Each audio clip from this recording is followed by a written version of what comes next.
Ganda ng CR dito. Pasok mo ganyan siya.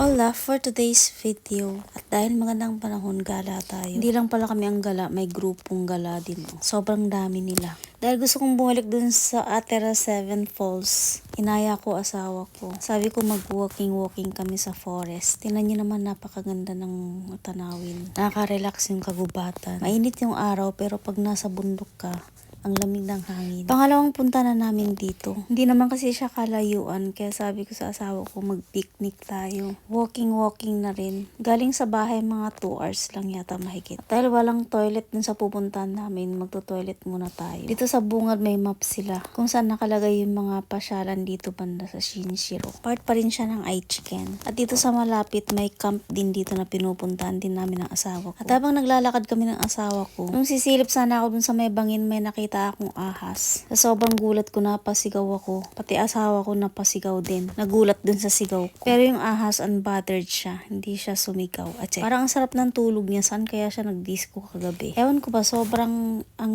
dali kong makakita ng mga kung ano-ano. Yung ikot ng mata ko parang 360 degrees. Kung ano-ano lang nakikita ko sa kagubatan. Hindi lang yan, mamaya abangan nyo. At bago nga kami makarating dyan, naligaw pa kami. Nasayang yung oras namin, 1 hour din kaming naligaw. Kasi bumalik kami dun sa dinaanan namin. Yun pala, dapat liliko lang kami dun sa may kanto. Mula dun sa parking, lalakarin mo yung waterfalls. Kulang-kulang 1 kilometro. Pag hindi ka sanay sa lakaran, nakakapagod talaga siya. Kasi pagpapunta, medyo paakyat yung daan. At fast forward, nakarating na rin kami. Gusto ko yung vibes dito kasi hindi ganong maingay yung tubig. Hindi katulad dun sa ibang mga waterfalls na malakas yung daloy ng tubig at maingay. Dito talaga tamang relax ka lang. At dahil di pa kami nagtanghalian, bumili na kami ng mga pagkain dun sa drive-in na nadaanan namin kanina. Ang dami kasing kumakain dito, nagdadala sila ng obento. Nakaka-relax kasi talaga yung place. Buti na lang yung mga tao, salitan yung dating. Hindi ganong crowded nung time na to. At pagdating namin, may available na mesa, 2. Kaya nakapwesto kami. At yung sumunod sa amin, 2 matanda, andun sila sa harapan. Kumakain din sila, may dala silang obento. Pag tumatanda na talaga, ganito na yung mga gustong puntahan. Balik talaga tayo sa nature. At kailangan na lang natin na mag-relax. May kinig ng mga huni ng ibon. At langhapin yung simoy ng hangin sa kagubatan. Dati-rati pa naman namin tong ginagawa. Napadalas lang lately. Tuwing day off sa trabaho, pag maganda ang panahon, nagkaayaan kami ng asawa kong lumabas. Pupunta sa mga ganitong lugar. Dahil 5 days kang nagpapagod sa trabaho, deserve mo talagang mag-relax at mag-recharge. Balance lang sa buhay ang kailangan. Dahil hindi na naman pwedeng hindi tayo magtrabaho. Pag wala ka rin ginagawa, nakakapagod din. Pwede magtrabaho, pero kailangan mo rin magpahinga. At deserve din natin kumain ng mga gusto nating pagkain. Char.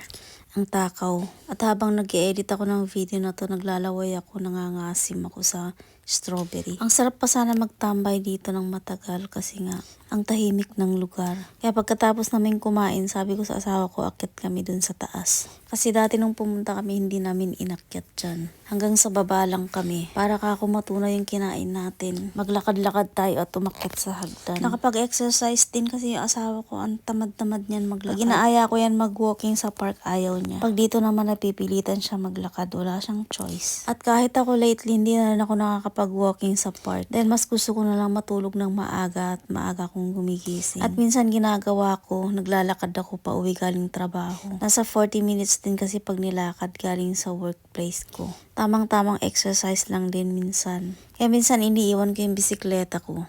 Kasi gusto ko lang talaga maglakad. Namimiss ko maglakad-lakad. Nung pag-uwi nga namin galing dito, yung asawa ko pagod na pagod. Sumakit din mga paa niya. Kasi nga hindi sanay sa lakaran. Kaya sabi niya sa akin, parang wala lang daw sa akin yung mga nilakad namin. At syempre, sanay ako sa lakaran at padyak.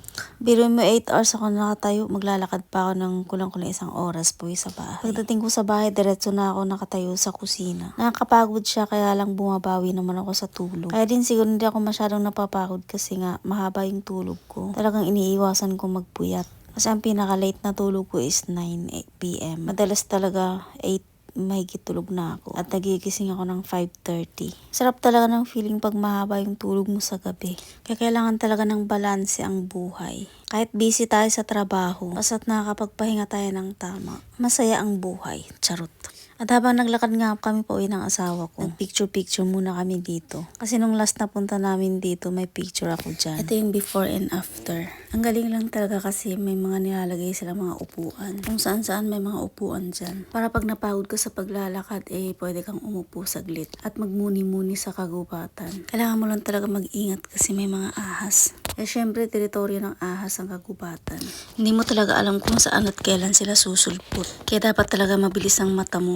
Speaking of mabilis ang mata, yan yung pauwi kami. Nakakita na naman ako ng ahas. Sa side pa talaga ng dinaanan ko. Dahil napasigaw na naman ako sa gulat at muntik ko siyang maapakan. Pati mga nakasalubong naming matanda sumigaw din. Kahit wala naman silang nakita. Napasigaw lang talaga sa sigaw ko. At yung unang ahas na nakita namin natutulog, andyan pa rin siya o tulog pa rin. Sobrang sarap ng tulog niya. Dinuduyan-duyan siya ng hangin. Kulay brown siya, medyo matindi yung kamandag nun. At yung isa naman, kulay itim. Pero first time ko nakakita ng ahas na sobrang itim. Pati talaga yung ahas nagulat sa sigaw ko. Kaya nung tumakbo siya, nahulog pa siya. At sa bandang unahan, napahinto siya. Biglang ninervyos sa sobrang gulat siguro sa sigaw ko. At pag-uwi nga namin, nagpahinga muna kami sa parking saglit. Nagpahangin kasi mainit. Pwede rin kumain dito ng obento kasi may mga upuan. At yun lang for today's video. Okay, bye!